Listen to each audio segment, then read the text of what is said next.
नमस्कार दोस्तों, मैं आपका स्वागत करता हूं आपके इस चैनल में जिसका नाम है फिजिक्स वाली ट्यूशन क्लास। हम यहां पर class 12th unit 1 electrostatics physics की पढ़ाई कर रहे हैं। हमने काफ़ी सारे टॉपिक्स कवर कर लिए हैं। अगर आपने पहले के वीडियो नहीं देखे हैं तो प्लीज़ उन्हें देखिए। हम यहाँ पे जैसे एक ट्यूशन क्लास में पढ़ाई होती है उसी तरीके से कर रहे हैं। तो आज का जो हमारा टॉपिक होने वाला है यूनिट 1 इलेक्ट्रोस्टैटिक्स का बड़ा ही इम्पोर्टेंट टॉपिक है जिसका नाम है इक्विपोटेंशियल सरफेस। इम्पोर्टेंट इसलिए है कि एग्ज़ाम में डायरेक्ट नहीं आता, लेकिन एग्ज़ाम में जो पूछते हैं वो इसी टॉपिक से निकल के आता है। यानी कि अगर आपको ये टॉपिक एक बार समझ आ गया तो आप जो आगे डेरिवेशन हम करेंगे उन डेरिवेशन को भी बड़ी आसानी से समझ पाएंगे। तो चलिए टॉपिक को शुरू करते हैं। चैनल को अगर अभी तक आपने सब्सक्राइब नहीं करा है तो चैनल को सब्सक्राइब करिए, वीडियो पसंद आए तो लाइक करिए और अपने दोस्तों के साथ शेयर करिए। तो आज का जो आपका टॉपिक है उसका नाम है इक्विपोटेंशियल सरफेस। वहीं पर मैं एक बात दोबारा से दोहरा देना चाहता हूं दोस्तों, मैंने जैसा कि वादा करा है कि मैं आपको चैनल पर ही सारे नोट्स पीडीएफ फॉर्मेट में प्रोवाइड करवाऊंगा। तो आप निश्चिंत रहिए, जैसे ही चैप्टर कंप्लीट होएगा आपको इस चैप्टर के सभी नोट्स पीडीएफ फॉर्मेट में चैनल पर ही मिलेंगे। आप बस चैनल पर बने रहिए, आपको नोट्स के रिगार्डिंग भी किसी प्रकार की कोई टेंशन रखने की ज़रूरत नहीं है। तो चलिए अपना टॉपिक शुरू करते हैं जिसका नाम है इक्विपोटेंशियल सरफेस। तो इसकी डेफिनेशन होती है the surface at every point of which potential is equal called equipotential surface. यानी कि बात यह है, ऐसी सरफेस जिसके हर पॉइंट पे पोटेंशियल की वैल्यू इक्वल हो, बिल्कुल सेम वैल्यू हो, ऐसी सरफेस को इक्विपोटेंशियल सरफेस कहेंगे।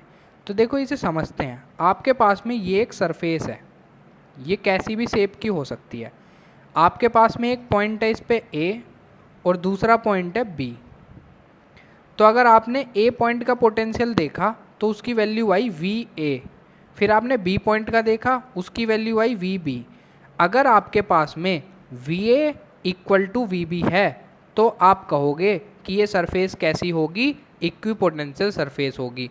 इसके हर पॉइंट पे जो पोटेंशियल की वैल्यू है अगर वो इक्वल आ रही है तो वो आ जाएगी आपके पास में कैसी सरफेस, इक्विपोटेंशियल सरफेस।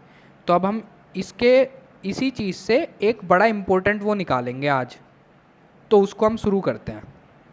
हमने लिखा there is an equipotential surface. आपके पास में एक इक्विपोटेंशियल सरफेस है। देयरफॉर पोटेंशियल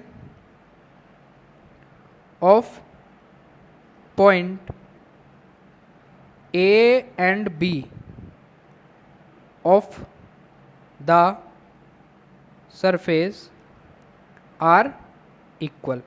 कि अगर इक्विपोटेंशियल सरफेस है तो A और B पॉइंट पे जो पोटेंशियल की वैल्यू होगी वो भी कितनी होगी, इक्वल होगी। ये बात यहाँ तक आपको समझ में आई है। यानी कि दैट इज आपके पास में VA is equal to VB है। क्यों है VA is equal to VB? क्योंकि इक्विपोटेंशियल सरफेस है। ब्रैकेट में मैंने लिख दिया इक्विपोटेंशियल सरफेस। ठीक है। अब अगर आपसे कहा जाए पोटेंशियल डिफरेंस, अब आप ध्यान से समझते रहिए, हम यहाँ पे बड़ा इंपॉर्टेंट वो निकाल रहे हैं। Potential difference between A and B, A और B के बीच का पोटेंशियल डिफरेंस कितना होगा? तो आप कहोगे V is equal to potential difference, भाई दोनों पॉइंट पे जो पोटेंशियल है उनका डिफरेंस, तो VA माइनस VB, और VA इक्वल टू VB था तो 0 हो गया क्योंकि आपका VA जो है वो VB के इक्वल है। तो इसलिए पोटेंशियल डिफरेंस कितना आ गया, 0 आ गया। तो आपको पहली बात समझ में आ गई कि किसी भी इक्विपोटेंशियल सरफेस पे जो पोटेंशियल डिफरेंस होगा किन्हीं भी दो पॉइंट के बीच का वो हमेशा क्या होगा, 0 होगा। यहाँ तक आपको समझ में आ गया। अब मैं आपसे कह रहा हूँ कि आपने एक चार्ज है उसे A पॉइंट से B पॉइंट तक चलाया, एक क्यू चार्ज को ए पॉइंट से बी पॉइंट तक आप चला के लेके गए, तो मैं आपसे पूछ रहा हूँ वर्क डन बताओ कितना होगा। Therefore work done to move charge small q from one point to another point, एक पॉइंट से दूसरे पॉइंट तक चलाने में चार्ज को कितना वर्क डन होगा। मैंने आपसे कहा था कि जब भी आपसे वर्क डन पूछा जाए, increase decrease in potential energy, kinetic energy पूछा जाए, या फिर work done in stop the charge पूछा जाए, तो आपको एक फॉर्मूला यूज़ करना है W=QV। तो वो फॉर्मूला यहाँ पे यूज़ करेंगे। यहाँ पे V की वैल्यू कितनी है, 0 है, तो आप पुट करोगे यहाँ पे, तो Q इंटू 0 कितना हो जाएगा, 0 हो जाएगा। वर्क डन कितना आ गया, 0 आ गया। लेकिन आपको एक चीज़ और पता है, इसे बोला फर्स्ट इक्वेशन। आपको पता है वर्क डन का एक और फॉर्मूला होता है, W= होता है F.S, और अगर डॉट प्रोडक्ट हटती है तो क्या आता है, तो आता है cos थीटा। ठीक है, ये है सेकंड इक्वेशन। आप दोनों इक्वेशन का यूज़ करो using equation first and second, तो आप कहोगे वर्क डन 0 है, और वर्क डन किसके इक्वल होता है, Fs cos थीटा के। अब आप एक बात बताओ मुझे ध्यान से सोच के, यहाँ बड़ा समझने वाली बात है। समझने वाली बात ये है, ये जो आपका कॉन्सेप्ट यहाँ पे निकलने वाला है, ये कॉन्सेप्ट आपका IIT तक के लिए यूज़ होने वाला है। देखो, अगर आप कह रहे हो कि वर्क डन 0 है, तो 0 कब होगा, Fs cos theta equal to 0 है मल्टीप्लाई में। क्या फोर्स 0 हो सकती है कभी? आप कह रहे हो फोर्स 0 हो जाएगी, नहीं होगी। क्यों नहीं होगी फोर्स 0? क्योंकि अगर आपकी इक्विपोटेंशियल सरफेस है, किसी पर्टिकुलर पॉइंट का पोटेंशियल है और चार्ज वहाँ पे चला है एक पॉइंट से दूसरे पॉइंट पे, तो चलने में फोर्स तो लगी होगी, तभी तो वो चला होगा, तो इसलिए फोर्स तो 0 नहीं हो सकती। साथ ही साथ में आपका डिस्प्लेसमेंट ए पॉइंट से बी पॉइंट चल के गया है, तो डिस्प्लेसमेंट भी है, तो डिस्प्लेसमेंट भी 0 नहीं है यहाँ पे। ये बात आपको समझ में आ रही है? तो 0 क्या होगा, तो 0 होगा आपका cos थीटा, कि अगर cos थीटा की वैल्यू 0 हो जाए तो आपका ये हो सकता है। cos थीटा 0 कब होता है, जब थीटा होता है 90 डिग्री, थीटा होता है 90 डिग्री। अब ये एंगल किसके बीच का होता है, फोर्स और डिस्प्लेसमेंट के बीच का होता है। तो आप कह रहे हो कि 90 डिग्री एंगल किसके बीच में, फोर्स और डिस्प्लेसमेंट के बीच में। तो ये चीज़ आपकी क्या इंडिकेट कर रही है, it indicates that electric lines of force is always normal to equipotential surface, कि इलेक्ट्रिक लाइन ऑफ फोर्स जो है वो हमेशा नॉर्मल होती है इक्विपोटेंशियल सरफेस पे। That is electric line of forces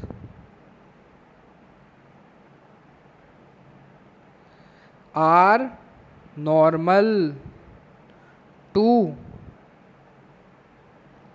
equipotential surface. Equipotential surface कभी भी कही जाएगी आपसे, तो आपके सीधा दिमाग में आना चाहिए कि जो इलेक्ट्रिक लाइन ऑफ फोर्स है वो यहाँ पे नॉर्मल रहेगी उस सरफेस पे। तो दोस्तों ये कॉन्सेप्ट था जो मैं आपको समझाना चाह रहा था कि अब हम आगे कभी भी इक्विपोटेंशियल सरफेस की बात करेंगे ना, तो इलेक्ट्रिक लाइन ऑफ फोर्स को हमेशा उस पर कैसा दिखाएंगे, नॉर्मल दिखाएंगे। जैसे कि मैथ में आप परपेंडिकुलर पढ़ते हो, इसी तरीके से नॉर्मल भी पढ़ा जाता है। नॉर्मल क्या होता है, परपेंडिकुलर तो जैसे किसी लाइन पे दूसरी लाइन को 90 डिग्री अगर आपने डाल दिया है तो आप कहोगे कि वो परपेंडिकुलर है। पर अगर आप किसी सरफेस पे किसी लाइन को, जैसे इस पेन को इस पेपर की सरफेस पे मैंने 90 डिग्री पे खड़ा करा है, तो ये आपका क्या कहलाएगा, यहाँ पे नॉर्मल कहलाएगा इस पेपर पे, यानी कि ये पेन नॉर्मल डायरेक्शन में है इस पेपर के साथ, तो ये होता है नॉर्मल। आपको ये बात समझ में आ गई या नहीं आई? अच्छी तरीके से समझ में आ गई होगी, मैं समझता हूँ। चलिए तो अब अपना नेक्स्ट टॉपिक पढ़ते हैं। नेक्स्ट टॉपिक है इलेक्ट्रिक फ्लक्स। इलेक्ट्रिक फ्लक्स, ये फ्लक्स नाम का भूत आपको बहुत दिखेगा हर जगह। भूत इसलिए कह रहा हूँ क्योंकि ये दिखता नहीं है, सिर्फ होता है, और बड़ी आसान चीज़ होती है। देखो, आप बड़ी आसानी से समझाता हूँ आपको। आपके पास में ना एक सरफेस है, कुछ ऐसी सरफेस है जैसे सिक्का हो। अब मैंने कहा इस सरफेस पे नॉर्मल क्या होगा, नॉर्मल ये होगा कि एक लाइन ड्रॉ कर दो 90 डिग्री पे सरफेस के साथ। 90 डिग्री पे अगर ड्रॉ कर दी मैंने सरफेस के साथ तो नॉर्मल है, तो ये ड्रॉ हो गई 90 डिग्री पे, नॉर्मल कहलाएगी। तो अभी हमने पढ़ा था अगर ये सरफेस इक्विपोटेंशियल सरफेस है तो इस पे जो इलेक्ट्रिक लाइन ऑफ फोर्स होंगी वे भी क्या होंगी, नॉर्मल होंगी। तो इसलिए इलेक्ट्रिक लाइन ऑफ फोर्स भी मैंने कैसी ड्रॉ करी है, नॉर्मल। तो फ्लक्स कुछ नहीं होता, फ्लक्स का सिंबल होगा फाई, और फ्लक्स होगा, इस इलेक्ट्रिक फ्लक्स की बात हो रही है ना, तो इलेक्ट्रिक फील्ड की, इलेक्ट्रिक फोर्स की मल्टीप्लाई कर दो इलेक्ट्रिक, ये जो आपके पास में होता है ना इलेक्ट्रिक फील्ड इंटेंसिटी, इसकी मल्टीप्लाई कर दो इस एरिया के साथ, तो ये बन जाता है इलेक्ट्रिक फ्लक्स। बस इतना आसान सा है ये, आपको इसमें कोई ज़्यादा सोचने की ज़रूरत नहीं है। ई की यूनिट होती है न्यूटन पर कूलम, एरिया की यूनिट होती है मीटर स्क्वायर, तो यहाँ से इलेक्ट्रिक फ्लक्स की यूनिट आ जाएगी न्यूटन मीटर पर कूलम। यहाँ तक आपको समझ आ गया होगा। तो इसकी डेफिनेशन क्या बनेगी, डेफिनेशन बनेगी the product of electric field normal to surface and area of surface is called electric flux. यानी कि phi is equal to E dot A. देखो यहाँ पे एक चीज़ याद रखना, ध्यान से सुनना मैं क्या कह रहा हूँ। ये एग्ज़ाम में बहुत बार पूछा गया है कि इलेक्ट्रिक फ्लक्स कैसी क्वांटिटी होती है। देखो इलेक्ट्रिक फ्लक्स को मैंने लिखा है ई डॉट ए, मैंने जानबूझ के यहाँ पे डॉट प्रोडक्ट लगाई है। ये डॉट प्रोडक्ट इसलिए लगाई है क्योंकि डॉट प्रोडक्ट कहती है कि जो भी रिजल्टेंट बनेगा वो स्केलर क्वांटिटी बनेगा। ई अपने आप में एक वेक्टर क्वांटिटी होती है, electric line of force vector quantity होती है क्योंकि इसके पास डायरेक्शन होती है। एरिया भी एक वेक्टर क्वांटिटी होता है। आज तक आपको किसी ने पढ़ाया नहीं होगा, पर आज आपको एक चीज़ बता देता हूँ, गूगल कर लेना चाहे, कि जो एरिया होता है वो वेक्टर क्वांटिटी होता है। अब आप कहोगे वेक्टर क्वांटिटी है तो एरिया की डायरेक्शन भी होगी, बिल्कुल होती है। एरिया की डायरेक्शन हमेशा नॉर्मल बताता है उस एरिया पे। यानी कि जैसे प्लेन ऑफ पेपर है, ये हमारे पास एक सिंपल पेज है, इस पेज को आप एक एरिया कहोगे, बिल्कुल ये एक रेक्टेंगुलर एरिया है। इस रेक्टेंगुलर एरिया की डायरेक्शन है इस पे नॉर्मल। इसका नॉर्मल या तो आउटवर्ड हो सकता है, बाहर की तरफ निकलता हुआ हो सकता है, जैसे पेन निकल रहा है बाहर की तरफ, या फिर इनवर्ड हो सकता है, अंदर की तरफ हो सकता है। तो दोनों ही इसकी डायरेक्शन आ रही हैं। तो एरिया की डायरेक्शन हमेशा कैसे पता लगती है, उसके नॉर्मल से पता लगती है। अब वो नॉर्मल आउटवर्ड हो सकता है एरिया के, या इनवर्ड हो सकता है, वो डिपेंड करता है। तो आपको याद रखना है एरिया भी कैसी क्वांटिटी होता है, वेक्टर क्वांटिटी होता है। तो भाई इलेक्ट्रिक फील्ड एक वेक्टर क्वांटिटी, एरिया एक वेक्टर क्वांटिटी, लेकिन इनकी डॉट प्रोडक्ट हो गई, तो इसलिए जो इलेक्ट्रिक फ्लक्स आ रहा है निकल के वो आपका स्केलर क्वांटिटी है। तो यहाँ पे मैं लिख रहा हूँ phi is a scalar quantity. Exam में 1 नंबर में ये सवाल बहुत पूछा जाता है कि इलेक्ट्रिक फ्लक्स कैसी क्वांटिटी है। याद रखना है फ्लक्स कभी भी होगा, चाहे वो इलेक्ट्रिक फ्लक्स हो या कोई और फ्लक्स हो, वो हमेशा स्केलर क्वांटिटी ही रहेगा। आपको ये बात यहाँ तक समझ में आ गई होगी। इसकी एक और डेफिनेशन भी बन सकती है। दूसरी डेफिनेशन क्या बन सकती है, ध्यान से समझिएगा। अब आपको एक फिगर दी गई इस तरीके से, ठीक है। आपको इस फिगर में जो एरिया है वो सिर्फ एक पैच का लेना है। आपको एक छोटा सा पैच दे दिया गया कि ये पैच है, इसका एरिया जो है ये ds है, ये ds एरिया है। डायरेक्शन तो अब भी नॉर्मल ही होगी भाई, ds पे नॉर्मल होगा जो, वही डायरेक्शन होगी। तो देखो अगर आप डॉट प्रोडक्ट करोगे, the dot product of electric field and area of surface is called electric flux linked with surface. यानी कि जो डॉट प्रोडक्ट होगी वो आपकी यहाँ पे बताएगी कि आपका इलेक्ट्रिक फील्ड और उस छोटे से पैच के बीच में एरिया जो है, उस पैच एरिया के बीच में जो डॉट प्रोडक्ट हो रही है, और उसका अगर इंटीग्रेशन कर दूं तो टोटल इलेक्ट्रिक फ्लक्स पता लग जाएगा हमें कि कितना है। ये आपकी बन गई दूसरी डेफिनेशन। इसको एक और लैंग्वेज में लिखा जा सकता है, the surface integral of electric field is called electric flux linked with surface। Surface integral कर दिया हमने किसका? इलेक्ट्रिक फील्ड का।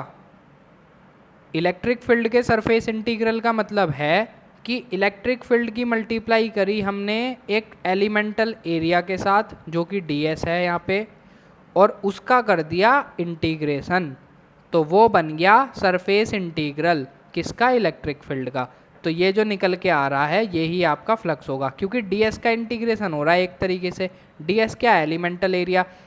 एक छोटे से एरिया को इंटीग्रेट कर दोगे तो क्या बन जाएगा? बड़ा एरिया बन जाएगा। देखो, इंटीग्रेशन और डिफरेंशिएशन मैथ में आपको पढ़ाया जाता है। इसको ना मैं आपको एक बड़ी सिंपल सी लैंग्वेज में समझाता हूँ आज।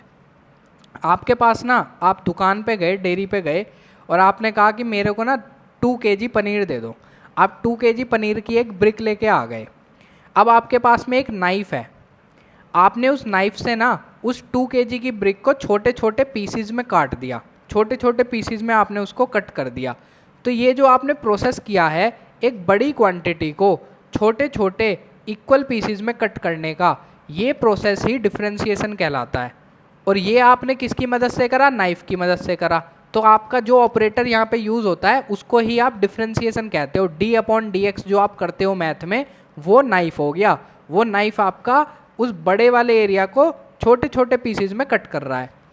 अब मैंने आपसे कहा, अब थोड़ा सा ना चीज़ को एज्यूम करना है, ऐसे मतलब दिमाग में ऐसे रखना है कि हम बस सोच रहे हैं, असलियत में ऐसा हो या ना हो, लेकिन हम यहाँ पे जो सोच रहे हैं वो है, हकीकत है।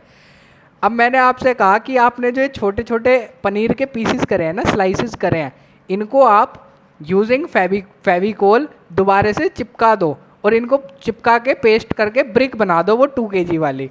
तो आपने जो फेविकोल यहाँ पे यूज़ किया है ना चिपकाने के लिए, छोटे छोटे पीसेस को आप जोड़ते गए और फाइनली आपको बड़ी ब्रिक मिल गई 2 kg की। तो आपके पास में ये जो प्रोसेस है इसको कहते हैं इंटीग्रेशन। ये होता है इंटीग्रेशन। और ये जो आपने यूज़ किया ना यहाँ पे मेथड, फेविकोल जो यूज़ करा है उनको जोड़ने के लिए, वो फेविकोल इंटीग्रल कहलाता है। इंटीग्रल ऑपरेटर वो फेविकोल है। तो ये चीज़ देखो बड़ी सिंपल लैंग्वेज में समझाई है मैंने आपको, इन अ लेमैन लैंग्वेज। अब इसे आप ऐसे बिल्कुल समझने के लिए यूज़ करना है, ठीक है। बहुत बच्चे ऐसे हैं जिनके पास बायो है, मैथमेटिक्स नहीं है, और फिजिक्स में इंटीग्रेशन और डिफरेंशिएशन बहुत यूज़ होता है, तो बड़ी परेशानी आती है। तो उस चीज़ को समझाने के लिए मैं अपने स्टूडेंट्स को यही एग्जांपल देता हूँ हमेशा, और उन्हें बड़ी आसानी से समझ आता है। आई होप आपको भी समझ आया होगा। दिल पे मत लेना कोई भी चीज़ें, सब चीज़ों को बस समझना है यहाँ पे। तो दोस्तों ये टॉपिक यहीं पे कंप्लीट होता है। आई होप आपको ये टॉपिक अच्छे से समझ आया होगा। एक बार दोबारा से वीडियो को देख लीजिएगा अगर कोई दिक्कत हो। अब हम जो नेक्स्ट टॉपिक करेंगे वो अपने नेक्स्ट वीडियो में करेंगे। तो तब तक के लिए बाय बाय। वीडियो पसंद आई है तो लाइक करिए, चैनल को सब्सक्राइब करिए, अपने दोस्तों के साथ शेयर करिए। मिलते हैं नेक्स्ट वीडियो में।